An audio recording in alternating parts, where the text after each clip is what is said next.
Hello and welcome to a new section of the course. In this section, we will talk about the property animation system in Android. Let's take a look at the slides.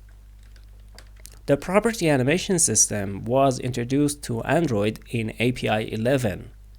It allows you to animate properties of objects, which includes view properties.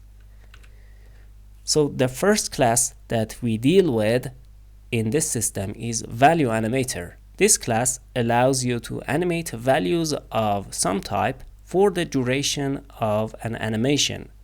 There are several methods with this class that are used to animate different values, including of float, animating float values, of integer, of int, allowing you to animate integer values, of ARGB, allowing you to animate color values, and of object for animating arbitrary objects.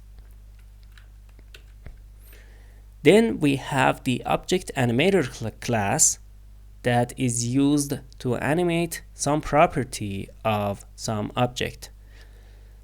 This class is a subclass of value animator, and as I said, it animates a property of an object, and then you need to make sure before using this class to animate some property that the property that you are going to animate has a setter in its class in the form of set property name. For example, if you are going to animate the X property on the view class, you need to make sure that the view class has a method of setX, and we know that this is true.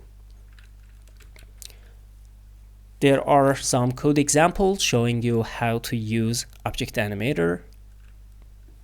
Here in the first one, you see that we use offFloat to animate some float property on a view between two values. And then we have property values holder of float used to animate between two values of some property, and then use them to run animation of two properties at the same time. After that, we have ViewProperty animator class. This class was introduced to Android in API 12, and it is more advanced than the previous APIs, and it is built upon them. What is special about this API is that it is more efficient and much easier to use. It is suitable for running simultaneous animations. It has an easier syntax, and potentially it has a better performance. And as you can see, the code that it uses is pretty easy. First, we call .animate on view, and then it returns a ViewProperty animator instance, which we can use to call other convenience methods like alpha, alpha by, scalex, scale y to animate different properties of the view class.